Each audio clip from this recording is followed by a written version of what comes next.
The galaxy laughed when humans sent one ship. Then it arrived, Part 1. First contact. The big ships came on a Tuesday. They filled the sky over every major city on Earth. People stopped working. Children were sent home from school. The world held its breath. Captain Alan Wright was eating lunch when the call came. He was a tall man with gray hair at his temples despite being only 42. 20 years in the Air Force had given him a straight back and clear eyes that missed nothing. "Captain, you need to come in now," said the voice on the phone. "I'm on leave," Alan said, but he was already reaching for his jacket. "Not anymore. The president wants you at the UN building in New York. There's a plane waiting." 4 hours later, Alan sat in a room with the top military and government leaders from around the world. The air felt heavy. No one spoke much. They were waiting. When the aliens finally walked in, they looked almost human. They stood on 2 legs and had 2 arms, but their skin was pale blue, and their eyes were too big for their faces. "I am Ambassador, Skatar of the Viridian Collective," said the tallest one. Its voice sounded like music played slightly out of tune. "We represent the Galactic Council, a union of 327 advanced civilizations." The room stayed quiet. Alan watched as the president's hands shook slightly before she clasped them together. "Earth has been monitored for some time," continued Ziktar. "Your species has reached a point where contact is necessary. You have begun to explore space. We are here to guide you." "Guide us?" asked the president. "Yes. All young species require guidance. The galaxy is a dangerous place. You will be given observer status in the council, limited trading rights, access to certain technologies."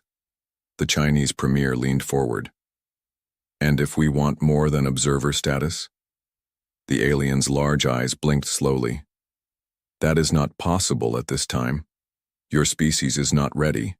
You are too violent, too unpredictable. This is for your protection."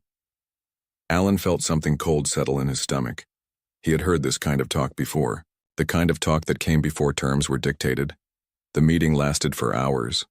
The aliens showed videos of their worlds, gleaming cities that floated in the air, ships that could cross the galaxy in days, medicine that could cure almost any disease, but for each wonder they showed there were 100 things they would not share. Not yet. Not until humans proved themselves worthy. "We will allow one human representative to join the council as an observer," said Ziktar. "The rest of your species will remain here, under our protection." "You mean under your control," said Alan, speaking for the first time. All eyes turned to him. Skitar's head tilted. "Your name?" "Captain Alan Wright, United States Air Force." "Captain Wright, you misunderstand. We have seen species like yours before. Without proper guidance, you will destroy yourselves or become a threat to others. This is the standard protocol." The word protocol made Alan's jaw tighten. This wasn't a meeting. It was an announcement of how things would be. The aliens left after setting up a communication system. They would return in 1 month for Earth's answer, though it was clear they expected only one response. The world's leaders argued for weeks. Some wanted to fight. Others wanted to accept the aliens' terms. In the end, they publicly agreed to the observer status. What choice did they have? But in secret, another plan formed. 3 months after the aliens left, Alan found himself in an underground base in Antarctica. The cold outside was terrible, but the base was warm and busy with activity. "Captain Wright," said a woman with red hair tied back in a tight bun. She wore a lab coat with the name Dr. Samantha Foster on the pocket. "Thank you for coming." "I was ordered to come, Doctor," said Alan. "I still don't know why." Samantha smiled and led him through a security door. "Because you were the only one who spoke up in that first meeting, and because you're the best pilot we have." They entered a massive room carved out of the ice. In the center sat a ship unlike anything Alan had ever seen. It was sleek and dark, with lines that seemed to pull at his eyes. "What is that?" he asked. "That is the ISV Defiant," said Samantha. Interstellar Vessel Defiant, the first and only ship of Project Horizon. Alan walked closer. The ship wasn't large, maybe the size of a naval destroyer. How? The aliens didn't give us this technology. No, they didn't. But they did bring their ships close enough for us to scan. And they did leave behind some interesting trash when they visited. We've been working day and night reverse engineering what we could, guessing at the rest. Does it work? In theory. We need a crew to find out. Alan looked at her. And you want me to be what? The captain? Yes. We're gathering the best from around the world, scientists, engineers, soldiers, people who can think on their feet. The aliens will stop us. Only if they notice us, said Samantha. They think we're children. They're not watching closely. Alan touched the ship's hull. It felt warm like living metal. Even if we get past them, then what? One ship against an entire galaxy? We're not trying to fight the whole galaxy, said Samantha. We're going to find allies. The Galactic Council has been around for thousands of years. There must be others who don't like their rules. This is crazy, said Alan. But he was already imagining what it would be like to fly this ship. It is, agreed Samantha. But it's better than sitting here, waiting for permission to join the grown-ups table. 6 months later, the ISV Defiant was ready. The crew of 100 had trained in secret. They had learned to use the new technology. They had prepared as best they could. On launch day, Alan sat in the captain's chair. Samantha stood nearby, as chief engineer. The rest of the crew was at their stations. All systems ready, Captain, said Samantha. Alan looked at the main screen, which showed the ice doors above them starting to open. Beyond those doors was the sky. Beyond the sky was space. And somewhere out there, a galaxy that thought it knew what humans were capable of. Let's prove them wrong, said Alan. Launch the ship. The ISV Defiant rose from Earth silently, its advanced engines leaving no heat trail for the alien monitoring stations to detect. By the time anyone noticed, the ship had already jumped into deep space. In the Galactic Council meeting hall, an aide whispered into Ziktar's ear. The ambassador's large eyes widened briefly. The humans have launched a ship? He asked. One ship? The Galactic Council members looked at each other and laughed. What could one human ship possibly do? They would find out soon enough. The galaxy laughed when humans sent one ship. Then it arrived part 2. The outsiders' 5 years passed. The ISV Defiant traveled farther than any human had gone before. The crew had seen amazing things, stars being born, planets with rings of ice, and strange space creatures that lived between the stars.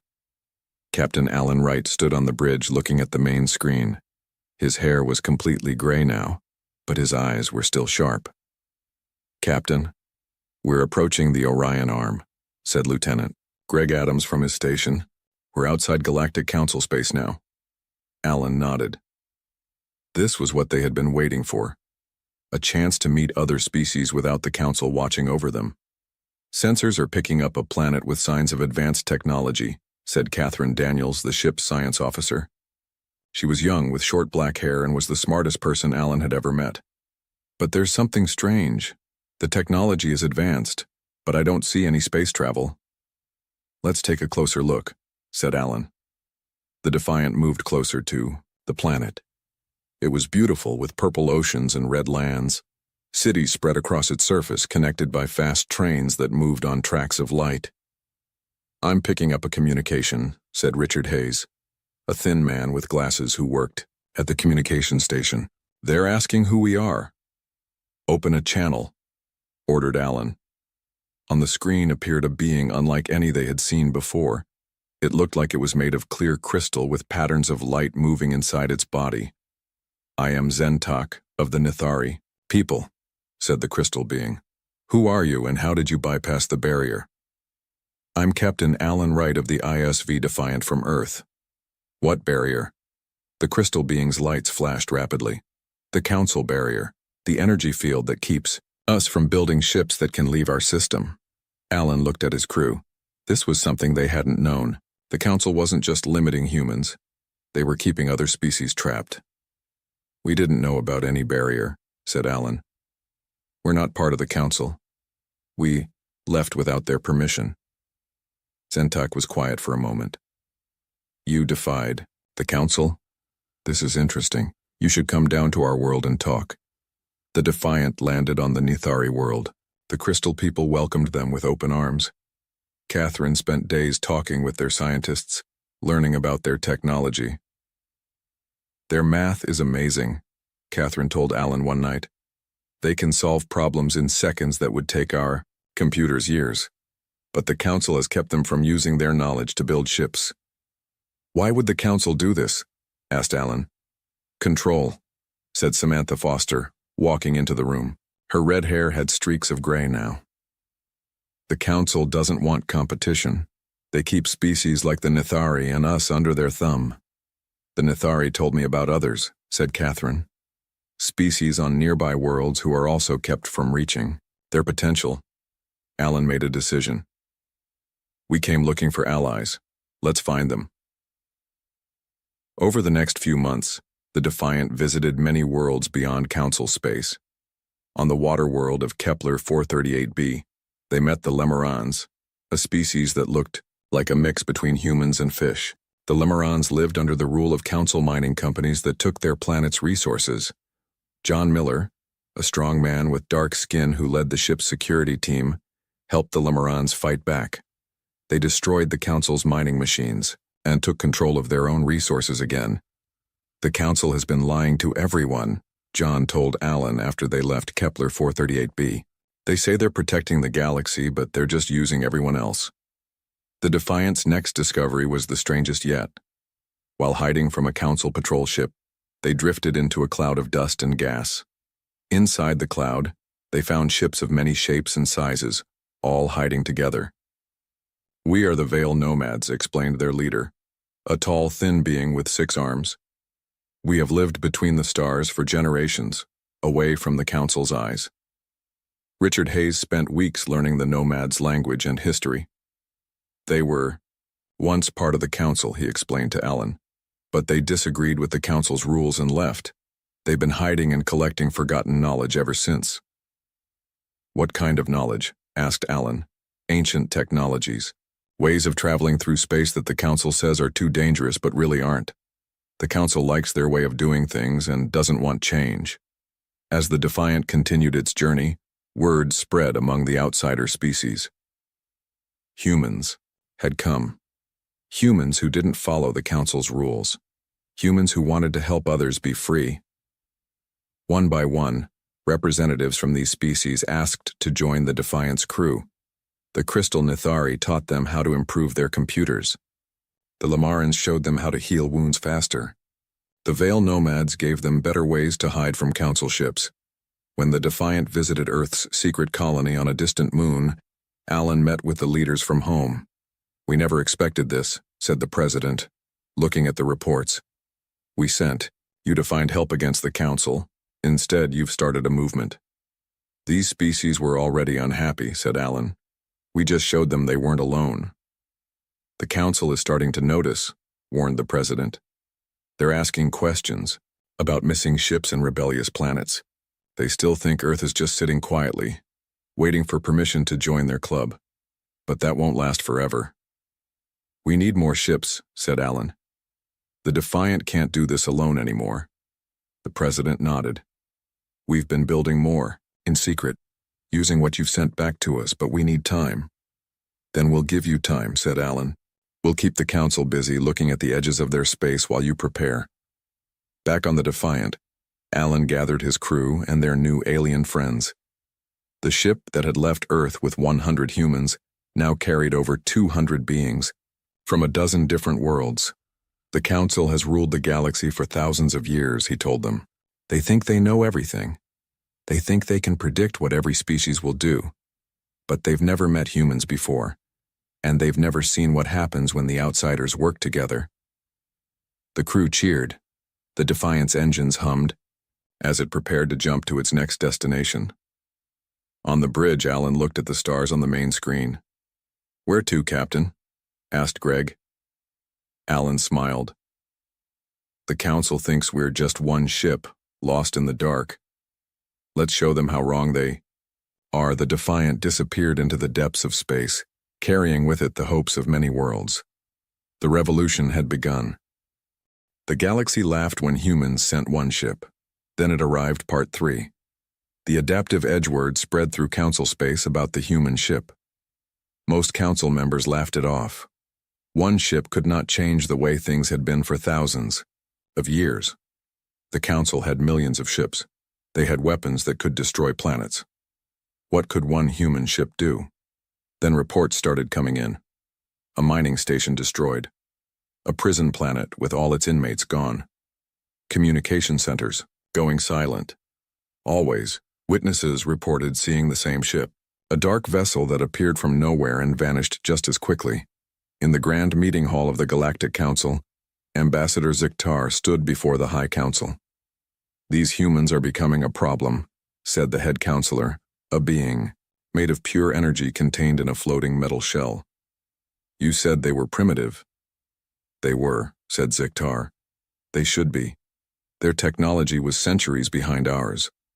And yet their ship continues to evade our best patrols," said another counselor. "This ends now. Send 3 battle cruisers to hunt them down." Near the Cygnus crossing, a region of space where stars were packed close together, the ISV Defiant drifted silently. Its dark hull absorbed light rather than reflecting it, making it hard to see against the blackness of space. On the bridge, Captain Alan Wright studied the star maps with Greg Adams. "The Lamaran homeworld is here," said Greg, pointing to a blue dot. "If we go through the crossing, we can reach it in 2 days." Alan nodded. "Plot the course." Samantha Foster walked onto the bridge. In the 7 years since leaving Earth, she had become more than just chief engineer. She was the heart of the ship, the one who kept the Defiant running even when it seemed impossible. "Captain, the new crystal computer core is online," she said. "The Nithari engineers say it's working better than expected." "Good," said Alan. "We'll need every advantage. Council patrols have doubled in this sector." Suddenly, alarms blared throughout the ship. Catherine Daniels looked up from her science station, her face pale. "3 Council battle cruisers just appeared," she said. "They're blocking our path through the crossing." Alan's jaw tightened. They were waiting for us. The main screen showed 3 massive ships. Each one was at least 20 times larger than the Defiant. Their hulls gleamed silver in the light of the nearby stars. Weapons ports opened along their sides. "They're hailing us," said Richard Hayes. "Put them through," said Alan. The face that appeared on the screen belonged to a council military commander. His skin was deep purple and his 4 eyes blinked in sequence. "Human vessel," said the commander. "You have violated council law. Power down your engines and prepare to be boarded." Alan stood straight. "This is Captain Alan Wright of the ISV Defiant. We claim the right of free passage." "There is no such right for unregistered species," said the commander. "This is your only warning. Surrender or be destroyed." The screen went dark. "They're charging weapons," reported Catherine. Alan looked around at his crew. Humans stood side by side with Crystal, Nithari, fish-like Lemarans, and the thin, many-armed Veil nomads. Each brought different skills, different ways of thinking. Together they had done the impossible many times. "They expect us to surrender or run," Alan told his crew. "Let's show them what humans do instead." He turned to Samantha. "Is the new shield ready?" Samantha nodded. "The Lamaran biocircuits are connected to the Nithari crystal matrix, but it's never been tested in battle. No time like the present," said Alan with a small smile. "Security team to battle stations." Maria Collins, a woman with short brown hair who led the security team, nodded. "Ready, Captain." The first shots from the council ships should have cut the Defiant in half. Instead, the new shields absorbed the energy and redirected it around the ship. "Shields holding at 90%, reported Samantha. "They're firing again," said Catherine. The council ships launched a full attack. Energy beams and explosive projectiles filled space between the ships. The Defiant shook but held together. Their targeting systems are looking for standard shield patterns. explained one of the Veil nomads at the engineering station. Our shields don't work like theirs. Alan nodded. Let's use that. Maria. Target their weapon systems only. The Defiant fired back. Instead of trying to destroy the much larger Council ships, they aimed for specific points. The Nithari crystal. Computers calculated perfect targeting solutions faster than any Council AI could manage. One by one, the weapon systems on the nearest Council ship went dark. They're bringing in reinforcements, warned Catherine. 2 more cruisers on the way. Time to show them our last surprise, said Alan. He looked at the Veil Nomad navigator. Activate the jump system. The Veil Nomad's 6 hands moved across the controls. Ready, Captain. The Council had faster-than-light travel, but it required massive engines and careful calculations. The Veil Nomads had discovered something different, a way to fold space for just an instant. Jump, ordered Alan. The Defiant disappeared. The Council ships fired at empty space. A second later, the Defiant reappeared directly behind the lead battlecruiser. Target their engines, said Alan. The Defiant fired again. The battlecruiser's engines exploded in a brilliant flash. The huge ship drifted, powerless. Second ship coming around, reported Greg. Jump again, said Alan. The Defiant jumped 3 more times, each time appearing where the Council ships didn't expect. With each jump, they fired at engines, weapons, or communication arrays.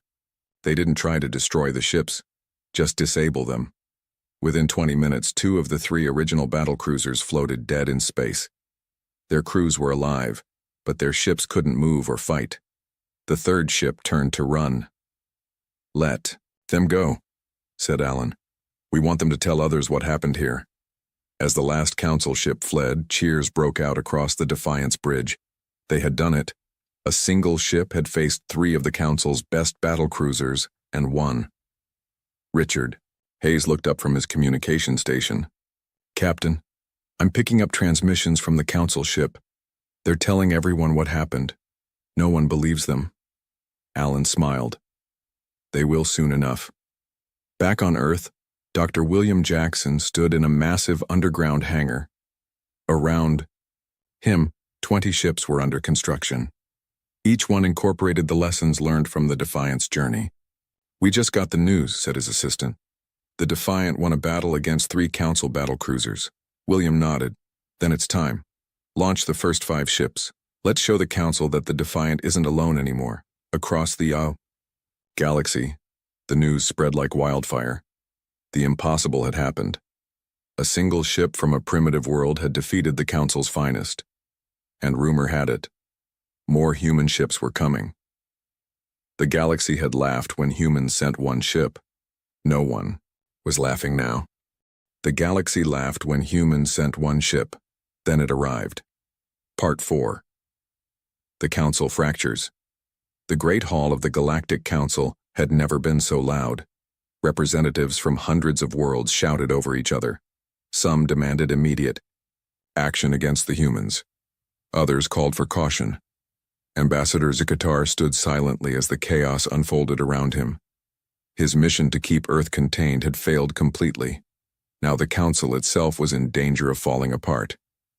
Silence, called the head counselor, his energy form glowing brighter with anger. This disorder is beneath us. We have ruled the galaxy for 10,000 years. We will not be undone by 1 primitive species. An aide rushed into the hall and whispered to the head counselor. The glowing being's light dimmed for a moment. What is it? Asked another council member. 5 more human ships have been detected, said the head counselor. They have appeared at different points across council space. Panic spread through the hall again. We cannot allow this rebellion to continue, said the representative from the Solari Directorate, one of the oldest council members. The Solari were tall beings with gold skin who had been among the founders of the council. I recommend we destroy Earth immediately as an example to others. I disagree, said a small, round being who represented the Antari trading houses.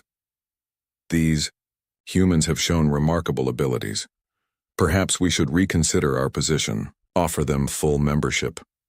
Accommodate primitives? Sneered the Solari representative. Next, you'll suggest we welcome those crystal people or the fish creatures they've been associating with. And why not? Asked a new voice. All heads turned to see a human woman standing at the entrance to the great hall. She wore a simple blue uniform with Earth's flag on the shoulder. Her gray hair was pulled back in a neat bun. Who are you? Demanded the head counselor. How did you get in here? My name is Patricia Hall, Earth's new representative, said the woman. As for how I got in, your security systems are designed to keep out anyone who doesn't belong. But that assumes you get to decide who belongs. Hall walked calmly to the center of the hall. Council guards moved to stop her, but the head counselor waved them back. He was curious what this human would say. Earth was offered observer status, said the head counselor. You have no right to speak here. Rights are not given, they are taken, said Hall. Just as you took the right to rule the galaxy, just as we are taking our right to be heard. The hall fell silent. No one had ever spoken to the council this way. You call us primitive, continued Hall, but in the short time since we learned of your existence, we have matched technologies that took you centuries to develop. Not because we're special, but because we think differently. We try new things. We adapt. And cause chaos, said the Solari representative. Your ship has been freeing prisoners, destroying mining operations, interfering with council business across the galaxy. Yes, agreed Hall, because your business has been keeping other species down. The Nithari could have taught you new ways to compute. The Lemurons could have shared their biological science. The Veil nomads could have shown you better ways to travel between stars. But you classified them all as primitive and kept them isolated. For their own protection, said Zakatar, speaking at last. As we tried to protect Earth, Hall laughed. Protection? Is that what you call it when you put a fence around someone and tell them they can't leave? Where I come from, we call that a prison. She turned to address the entire council. But we're not here to overthrow you. We're here to offer something better. A true galaxy of equals. No more primitive classifications. No more keeping technologies from those you deem unworthy. The Antari representative bobbed up and down, their way of showing approval. The humans speak sense. Times change. Perhaps the council should change too. For hours the debate raged. The oldest council members refused to consider change. The newer ones, especially those who had suffered under council restrictions themselves, were more open to Hall's ideas. Outside the council building, crowds gathered. News of the human representative's speech had spread quickly. Species that had never been allowed into council space arrived in ships of all shapes and sizes. The Solari representative looked out at the growing crowd. This is an invasion. No, said Hall. This is a revolution. Peaceful, I hope. But that depends on you. Meanwhile, across the galaxy, the Defiant and the other human ships continued their work. But now, they didn't hide. They openly visited worlds that had been kept isolated, sharing technologies and ideas that the Council had kept secret. Captain Alan Wright stood on the bridge of the Defiant, looking at the main screen. It showed a Nithari crystal ship flying alongside them. The crystal beings had built it in just 2 months once they learned how the Council barrier around their world worked. Beautiful, isn't it? Said Catherine Daniels, standing beside him. Alan nodded. 7 years ago, we left Earth hoping to find allies. I never imagined it would lead to this. Humans have a gift for bringing people together, said Catherine. Even people made of crystal or water or gas. On a small moon near the edge of Council space, Dr. William Jackson met with representatives from over 50 different species. None of them had ever been allowed full Council membership. All of them had technologies or knowledge that could help others. If the Council won't change, he told them, then we'll build something new.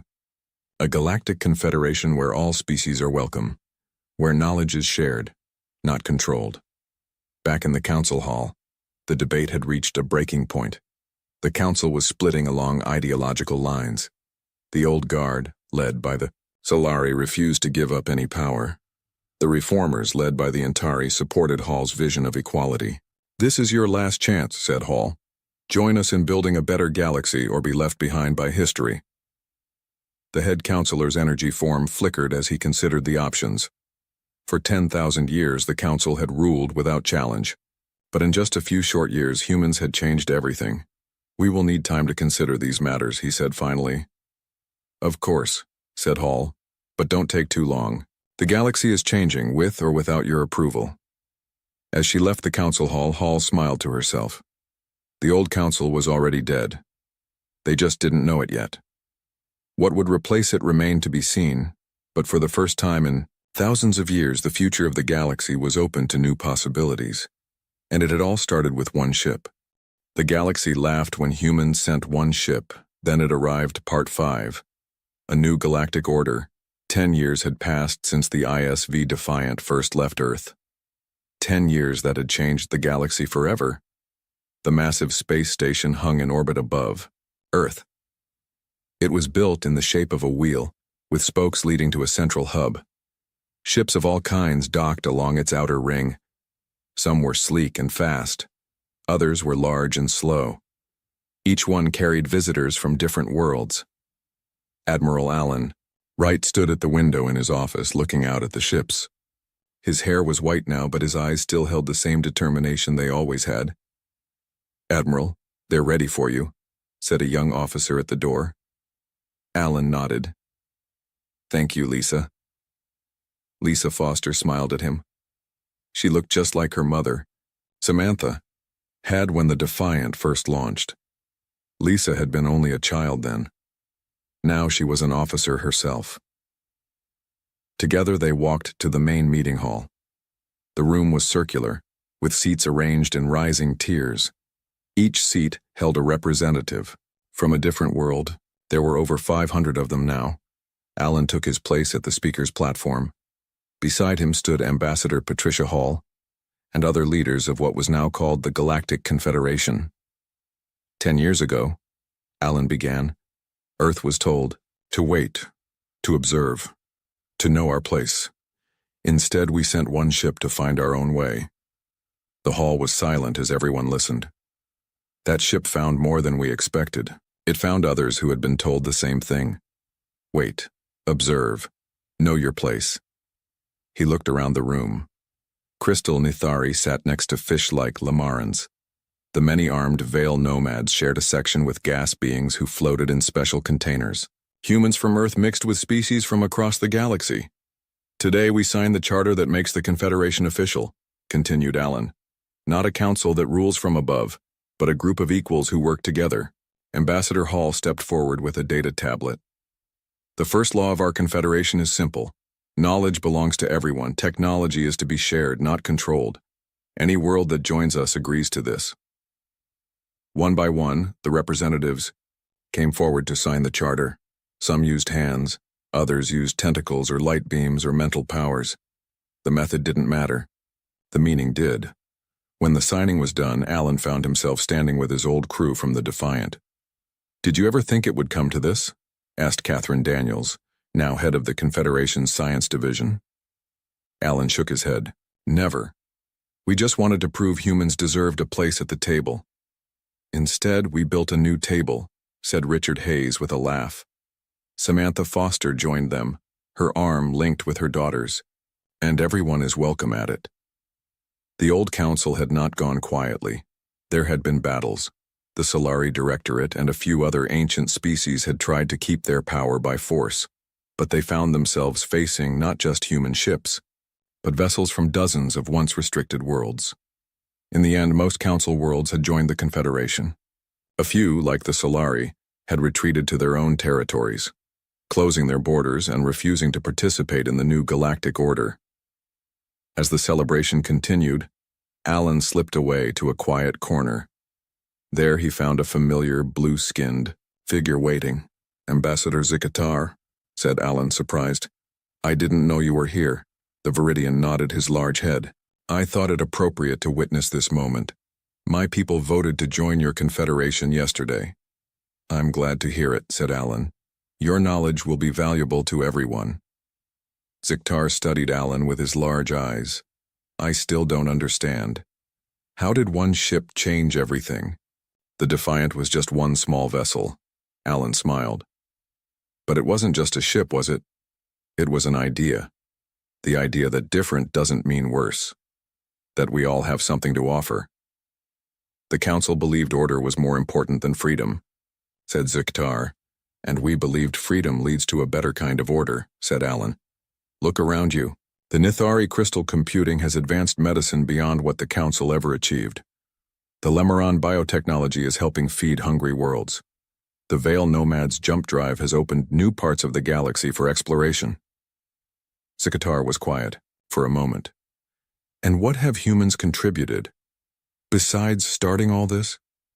We brought people together, said Alan simply. That's what humans do best. We adapt. We see possibilities. We try new things, even when we're told they won't work. Later that night, Alan stood on the observation deck of the space station. Below him, Earth glowed blue and green and white. Above, the stars shined like promises.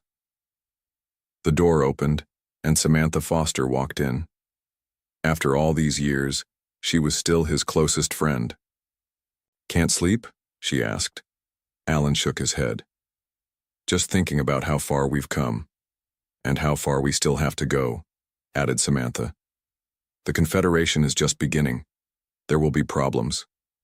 There always are, agreed Alan. But we'll face them together, all of us. A ship detached from the station and moved slowly past the window. It was the Defiant, now considered a historical treasure. But it wasn't being retired to a museum. A new crew was taking it out to continue exploring. I spoke to the new captain, said Samantha. She's nervous about living up to the legacy. Alan smiled. Tell her not to worry about legacy. Tell her to do what we did. What's that? Whatever everyone else thinks is impossible. As the Defiant moved away from Earth, its engines flared to life. The ship that had changed the galaxy headed out once more, carrying the same message it always had. Never underestimate what one ship can do when it carries the right idea. And somewhere in the vastness of space, other species who had not yet made contact with the Confederation looked up at their skies and wondered what new possibilities tomorrow might bring. The strange readings appeared on Dr. Lisa Fenton's monitor at 3:17 a.m. She rubbed her tired eyes, certain she was seeing things. But the pattern remained, a pulsing signature at the edge of Neptune's orbit that didn't match any known cosmic phenomenon. Jerry, come look at this. She called to her assistant across the NASA control room. Jerry shuffled over, coffee in hand. What am I looking at, Doc? That, Lisa pointed at the rhythmic spikes on her screen. Those aren't random. That's a pattern. A perfect mathematical sequence that repeats every 12.7 seconds. Jerry's eyes widened. Natural objects don't do that. No, Lisa said, her voice dropping to a whisper. They don't. Within hours, every major observatory on Earth confirmed the readings. By day's end, the United Earth Defense Force dispatched their most advanced ship, the UES Horizon, to investigate. Captain Daniel Reeves stood on the bridge of the Horizon, watching the stars through the massive viewport. After 20 years in space, he thought he'd seen everything. He was wrong. Captain, we'll reach the coordinates in 5 minutes, said his navigator, Susan Blake. Reeves nodded, feeling the familiar tightness in his chest that came before any mission. All stations, report status. His crew of 50 responded with crisp efficiency. The Horizon was humanity's finest achievement, a marvel of engineering that could reach half the speed of light. Yet Reeves couldn't shake the feeling they were utterly unprepared for what awaited them. Contact. Visual range. Lieutenant Kevin Harlow called from the sensor station. The main screen flickered on, and the bridge fell silent. It was massive, easily twice the size of the Horizon. The alien vessel gleamed with a dark metallic surface that seemed to absorb rather than reflect light. No visible windows, no recognizable propulsion system, just smooth curves that defied human engineering principles. My God, someone whispered. Open communications on all frequencies, Reeves ordered. Standard greeting package. For 10 long minutes, nothing happened. Then, a beam of blue light swept across the horizon's hull. "They're scanning us," Harlow reported. The ship's speakers crackled. A voice, or something like a voice, spoke in perfect English. "Human vessel. We are the Vorsic Collective. We come in peace." Reeves exchanged glances with his communications officer. How do they know our language?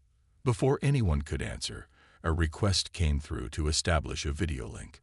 Reeves straightened his uniform and nodded. The being that appeared on screen was tall and slender, with iridescent skin and eyes too large for its narrow face. It introduced itself as Ambassador Krell. "We have observed your world for some time," Krell said. "We wish to establish diplomatic relations with Earth." Over the next 6 hours, Reeves and his team engaged in careful conversation with the alien. They seemed peaceful, advanced, willing to share knowledge. But in the science lab, Dr. Lisa Fenton was troubled. She'd been monitoring communications beyond the official channel and detected encrypted transmissions pulsing from the Vorsic ship toward deep space. "They're reporting back to someone," she told Reeves in private. "And based on the signal strength, we're talking about a much larger force." Reeves frowned. "You think this is just a scout?" "I think we need to be careful," she replied. Her warning came too late. As Reeves returned to the bridge, the lights flickered. The ship's AI announced, "Warning. Unknown energy signature detected." The Vorsic ship's smooth surface had reconfigured, revealing weapon ports that glowed with purple energy. "Shields up. Evasive maneuvers," Reeves shouted. The first blast tore through the horizon's shields like they weren't there. The second hit the engine room. The ship lurched violently, throwing crew members across the deck as emergency sirens wailed. "Get to the escape pods," Reeves ordered, helping an injured crewman to his feet. Only one shuttle managed to launch before the horizon exploded in a blinding flash. Inside it, 3 survivors, Captain Reeves, Dr. Fenton, and Lieutenant Harlow, watched in horror as the Vorsic ship turned toward Earth. The invasion had begun. 6 months passed since the destruction of the horizon. Earth had changed forever. Admiral Patricia Morrison stood in the command center of the last human space station. Outside the reinforced windows, the Vorsic blockade surrounded Earth, 30 massive ships positioned in a perfect grid pattern. Their dark hulls absorbed sunlight, creating eerie shadows across the planet below.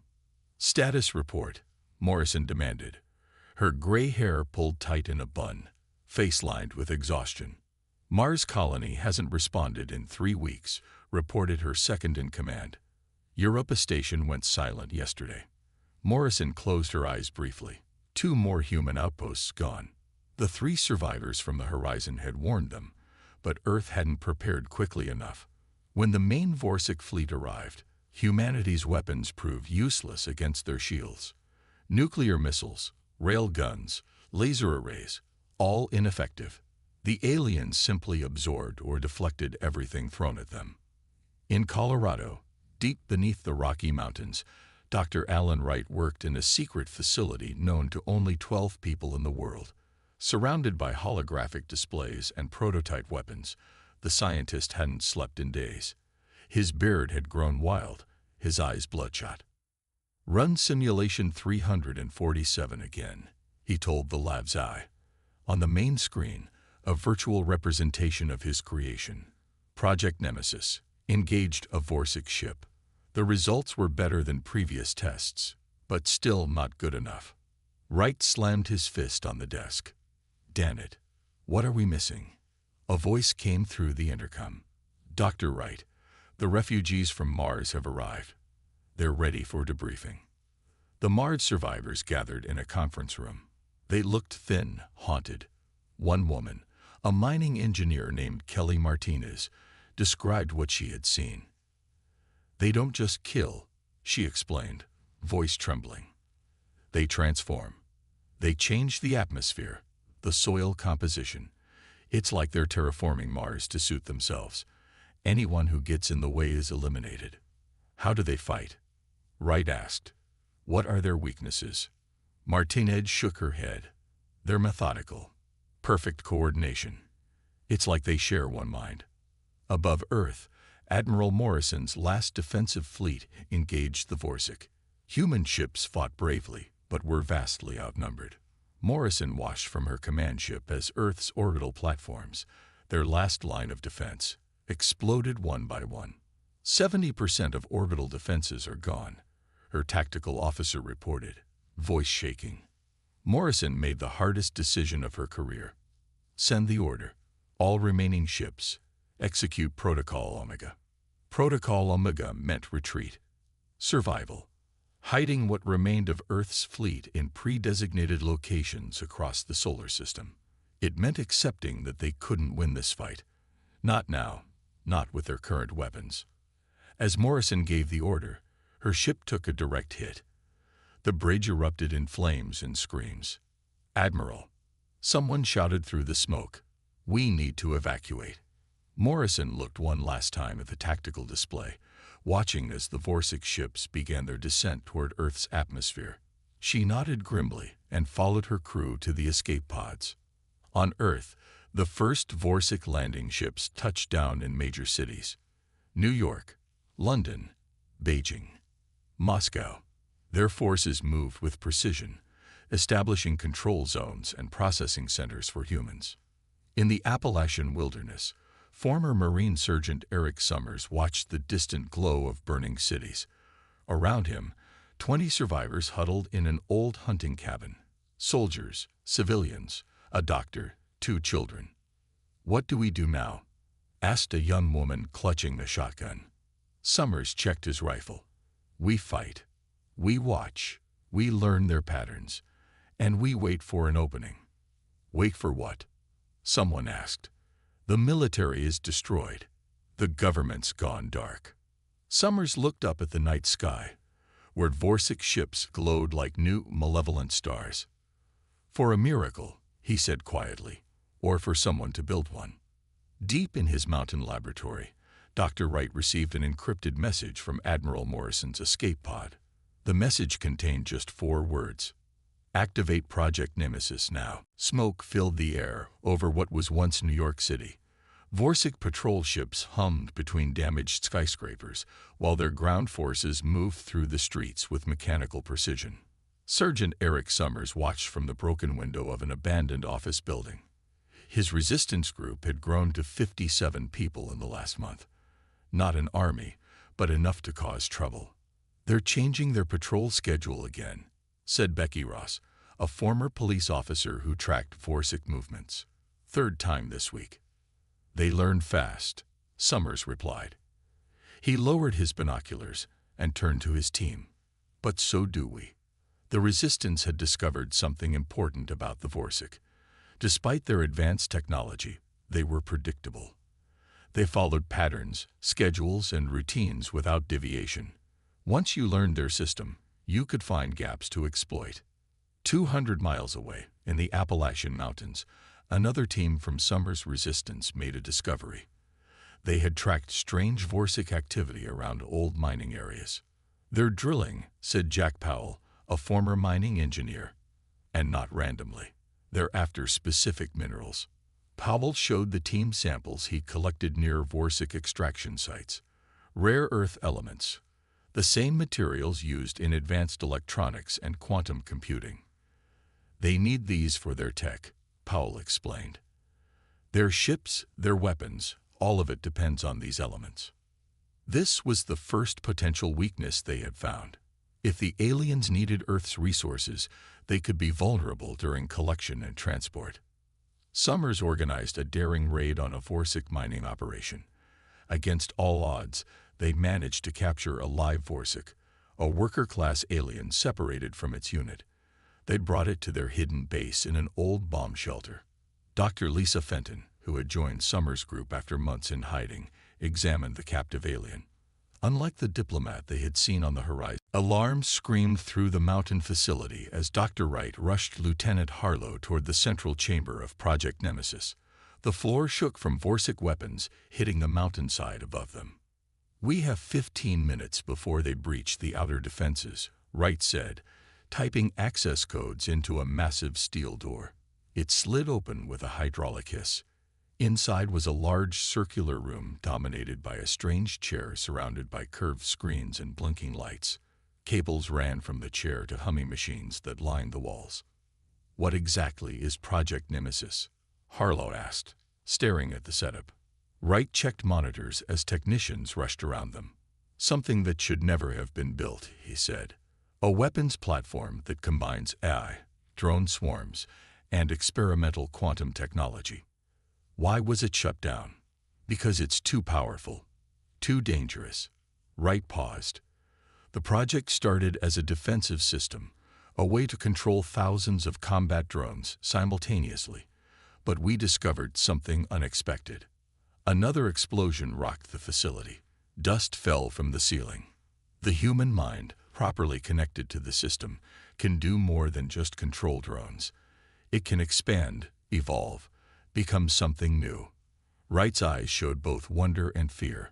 "The world governments shut us down 7 years ago, but I kept working, in secret." Harlow looked at the chair. "And I'm going to connect to this thing. Your consciousness will interface with the Nemesis network.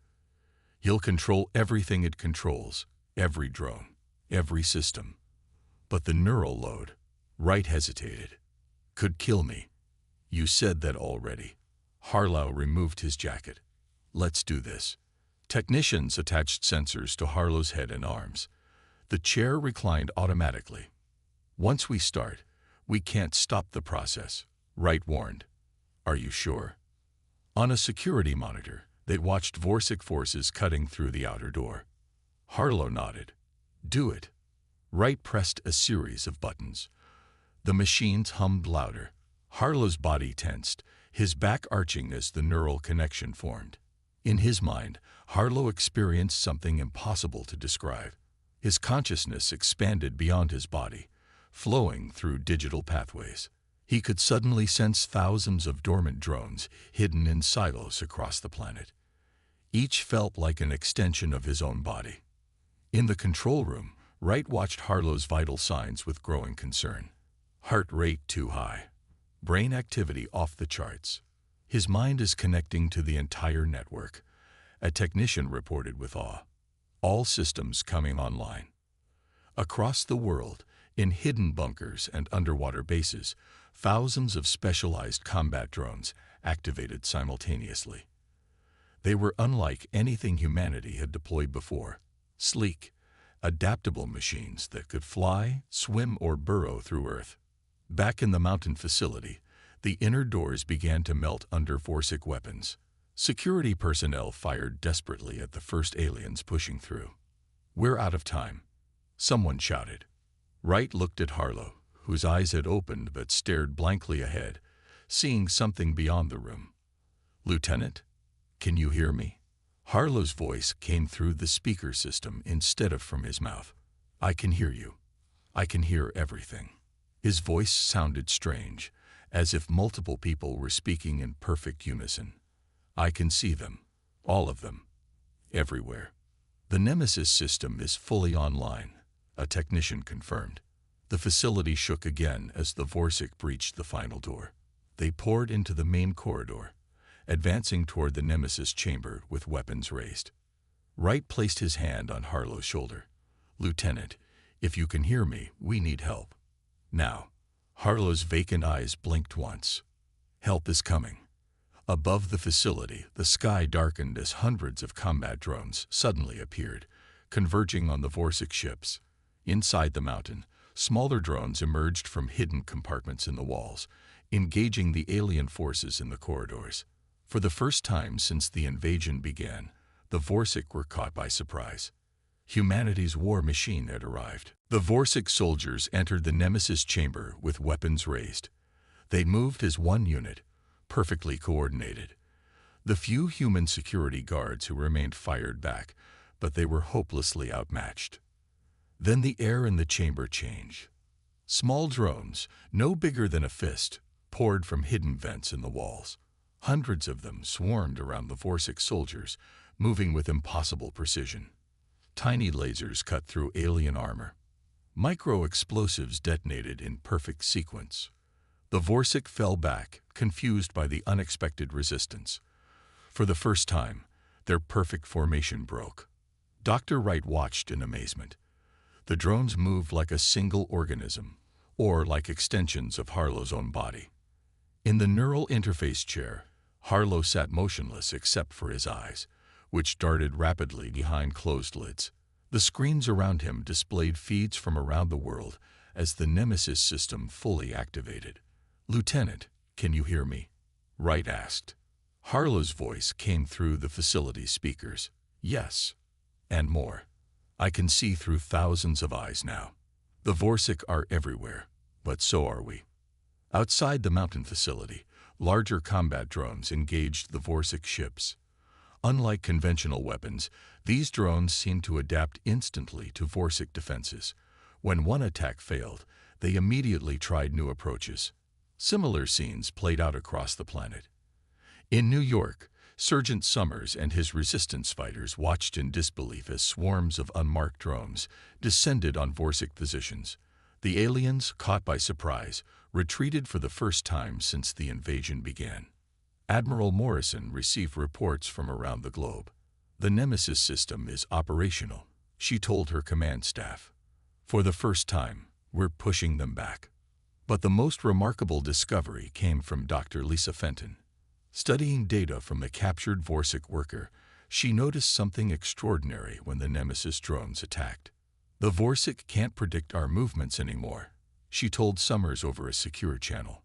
"Their systems are designed to counter logical, predictable combat patterns, but the Nemesis swarm moves like a human mind. Creative, intuitive, sometimes even random." Summers watched as drones cleared a Vorsic checkpoint that had seemed impenetrable for weeks. "You're saying their weakness is our unpredictability?" "Exactly," Fenton replied. "Their entire society is built on perfect coordination. They share a hive mind. They've never encountered truly individual thinking before." Back in the mountain facility, Harlow experienced something beyond normal human consciousness. His mind expanded through the Nemesis network, controlling thousands of drones simultaneously. He could process information from multiple battlefields at once, making split-second decisions that would be impossible for any computer. But there was a cost. His body temperature rose dangerously. Blood trickled from his nose. "His brain is overheating," a technician warned. Human neural pathways weren't designed for this level of processing.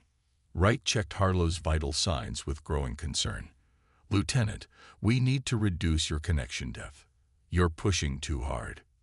"No," Harlow's voice replied through the speakers. "I can handle it. And I found something important." On the main screen, a map appeared showing a Vorsic command ship hidden behind the moon. "That's their central coordination point," Harlow explained. "All Vorsic receive instructions from that ship." Admiral Morrison, watching via video link, leaned forward. "Can we reach it?" "The Nemesis drones can," Harlow replied. "But there's more. I can access their communications now. I'm starting to understand how they think." His body tensed suddenly, back arching in pain. "Lieutenant," Wright rushed to his side. Harlow gasped. The lights in the facility flickered. On the screens, drones worldwide faltered momentarily before resuming their attacks. "Something's fighting back," Harlow said, his voice trained. "The Vorsic, they've detected my presence in their network. They're deploying some kind of quantum disruptor." The screens flashed with error messages. The connection was weakening. Wright looked at the battle feeds with growing alarm. Without Nemesis, humanity would lose its only advantage. "They're trying to cut me off," Harlow whispered. "I can't let them." Lieutenant Harlow screamed as the Vorsic quantum disruptor tore through his neural connection. The lights in the facility flickered wildly. On screens around the world, the Nemesis drones faltered, some falling from the sky, others drifting endlessly. "We're losing him," Dr. Wright shouted, rushing to stabilize Harlow's vital signs. "The neural load is too much." In his mind, Harlow fought against a crushing darkness. The vast consciousness he had experienced was fragmenting, breaking apart like shattered glass. The Vorsic were somehow attacking the Nemesis network directly, using a technology that operated beyond normal physics. For 12 agonizing minutes, the connection failed completely. During those minutes, humanity suffered heavy losses as the Vorsic counterattacked with renewed force. In New York, Sergeant Summers and his resistance fighters were forced to retreat as the drones protecting them suddenly dropped from the sky. 3 of his people died covering their escape. What happened? He demanded over the radio. The Nemesis system is down, came Admiral Morrison's grim reply from her submarine command center. We're trying to restore it. In the mountain facility, Dr. Lisa Fenton worked frantically alongside Dr. Wright. The neural interface chair sparked and smoked as its systems overloaded. His mind is still in there somewhere, Wright said, checking Harlow's brain activity. But the Vorsic disruptor is blocking the connection. Fenton studied data from the captured Vorsic worker. Something about the alien's neural patterns gave her an idea. The Vorsic operate on a hive mind principle, she explained. They'd never encountered truly individual consciousness before. That's why the Nemesis system worked initially. It was too unpredictable for them. But now they're blocking it, Wright said. Yes, but they're blocking what they think is a single consciousness, Fenton replied. What if we could make them think they're facing multiple minds? She quickly explained her theory. If they could amplify Harlow's neural signature and split it into multiple patterns, it might create the impression of several independent human minds operating simultaneously. This neural noise could confuse the Vorsic targeting systems. Wright modified the Nemesis interface while technicians worked to stabilize Harlow, whose body temperature had reached dangerous levels. Ice packs were placed around his head and chest. Ready to try? Wright asked when the modifications were complete. Fenton nodded. Do it. They reactivated the neural interface. This time, instead of channeling Harlow's consciousness directly to the drones, the system created dozens of slightly altered copies of his neural pattern, each one different enough to appear as a separate mind.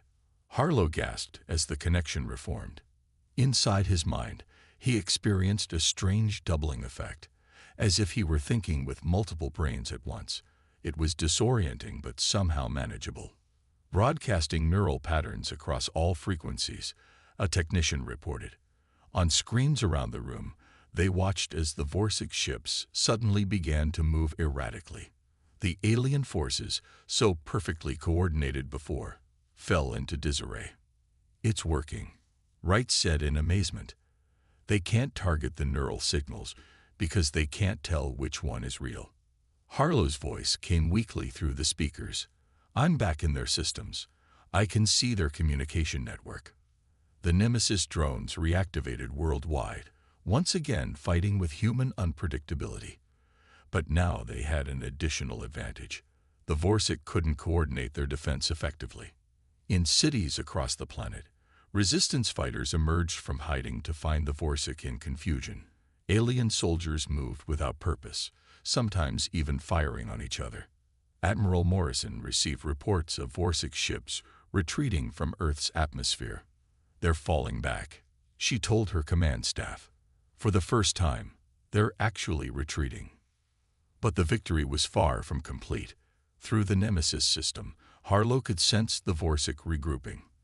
Their command ship behind the moon was sending new instructions, adapting to humanity's countermeasures. They're learning, he warned. We've confused them, but they're already developing a new coordination system. Dr. Wright looked at Harlow's weakening vital signs. How long can you maintain the connection? Long enough, Harlow replied. But we need to strike at their center, at the heart of their hive. Admiral Morrison stood in a small briefing room aboard the submarine. Around the table were the key leaders of humanity's resistance. Dr. Wright, Dr. Fenton, Sergeant Summers, and several military officers. On a screen at the head of the table, Lieutenant Harlow's face appeared, pale but determined.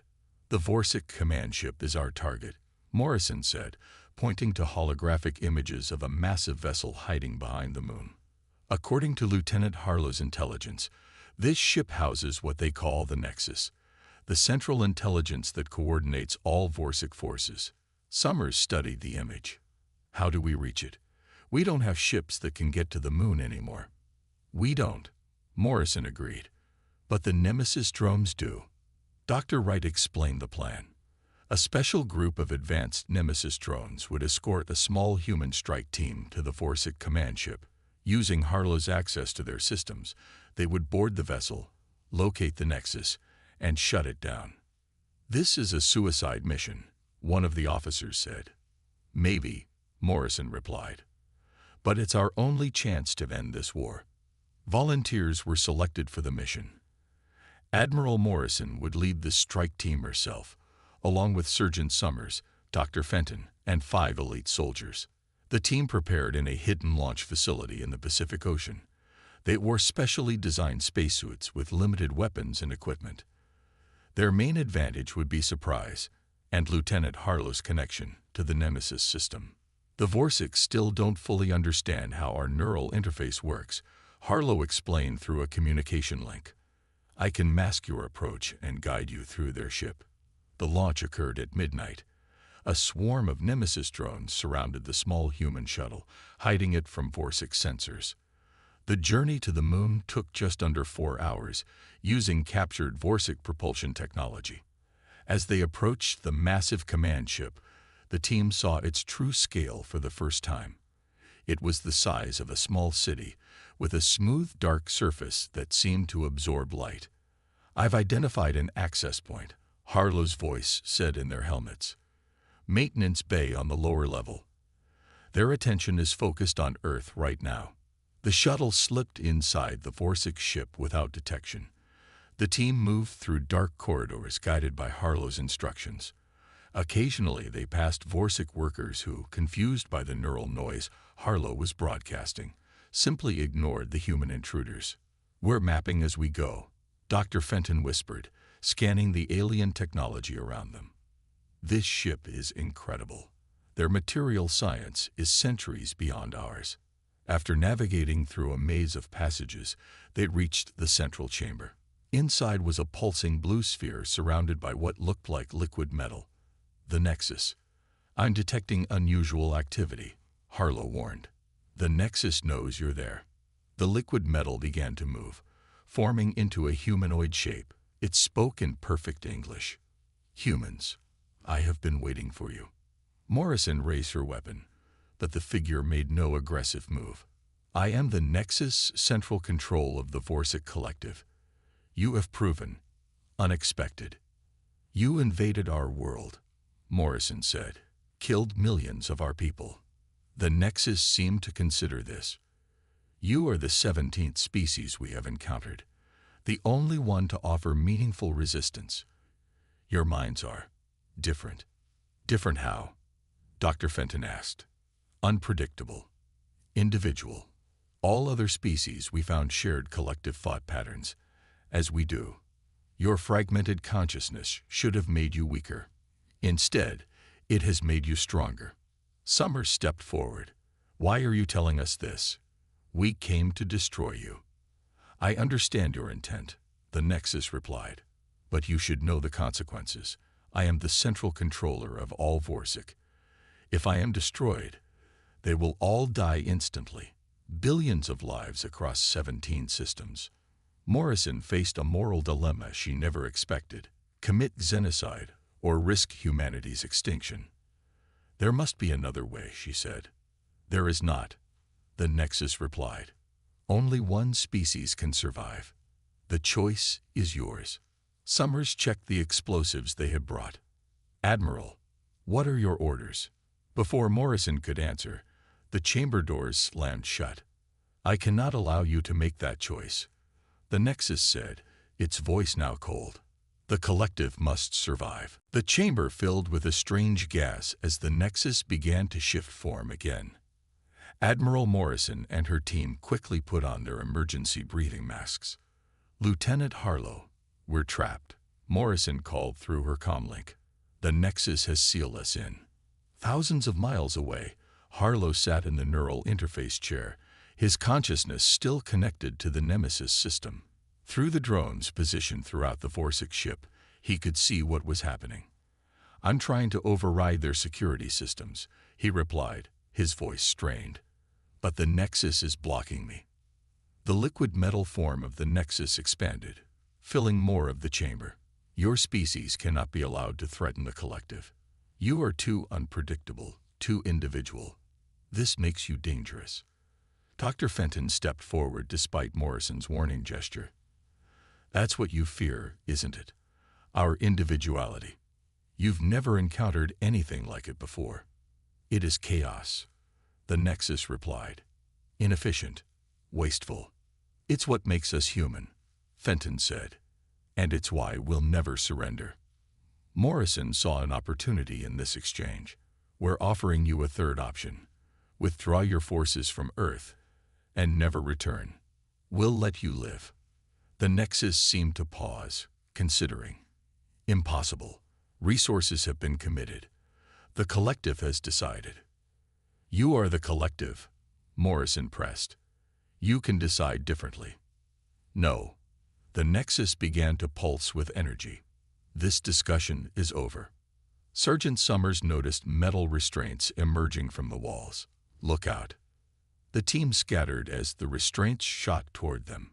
2 soldiers were caught immediately, pulled against the wall. I can't hold off the ship's security much longer, Harlow warned through the comm. You need to get out now. Summers reached for the explosives they had brought. We have no choice, Admiral. We have to take it out. Morrison hesitated. Destroying the Nexus meant killing billions of Vorsic across multiple star systems. Could she justify that, even to save humanity? Before she could decide, the ship shuddered violently.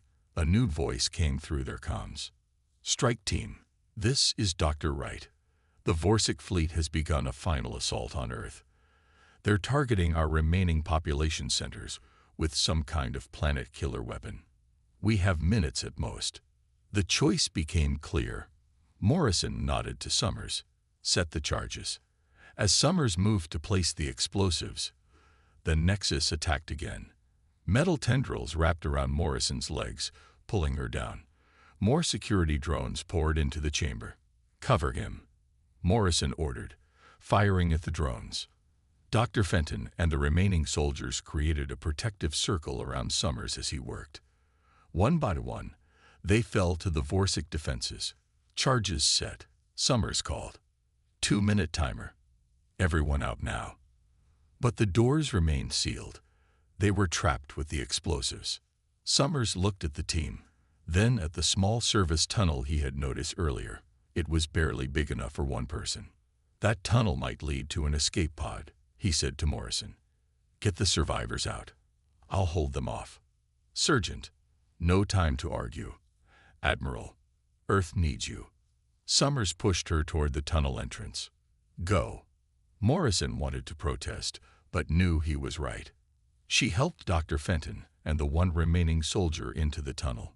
Summers turned to face the advancing security drones, firing steadily as the timer counted down. The small group made it to an escape pod just as the charges detonated.